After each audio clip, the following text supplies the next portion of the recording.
Hello, ladies and gentlemen. Welcome to another episode of Beatdowns with the Boz.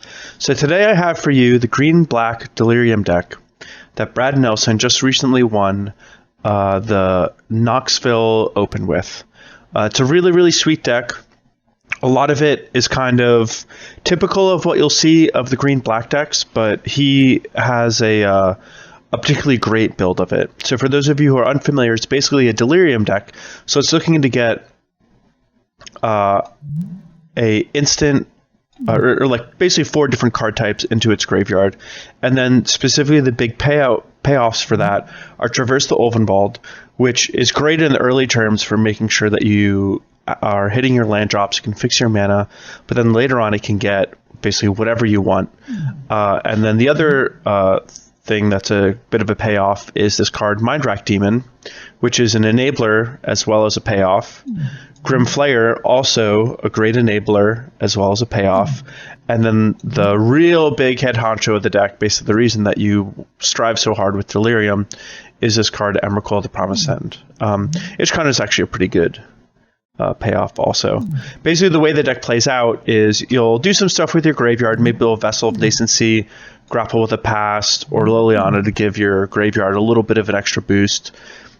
Focus on hitting your land drops, making sure you don't fall too far behind on the board with some efficient removal, a few early creatures, an early planeswalker, and then it's really hard for someone to run you over because between Ishkana and Noxious Gearhulk, you're pretty good at playing from behind.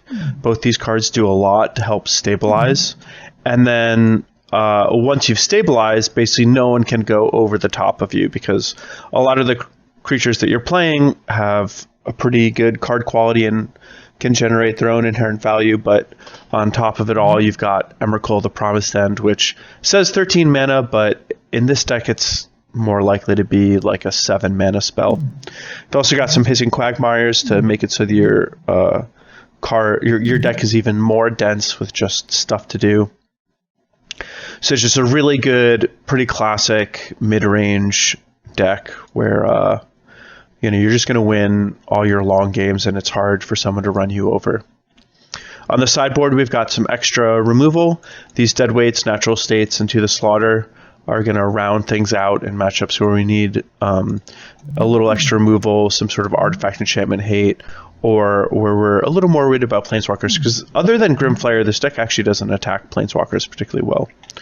Also to target planeswalkers as well as some other things, we've got some discard spells in our sideboard. And then if we needed a little extra top end, we've got Tireless Tracker, Ob Nixilis, and Emrakul.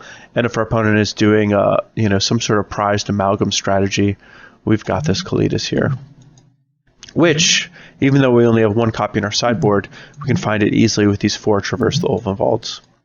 So that's the deck. It's pretty great. Green-black's been doing really well in Standard, and I think that Brad Nelson might have found the best version of it. So we'll put it through a league and see how it does.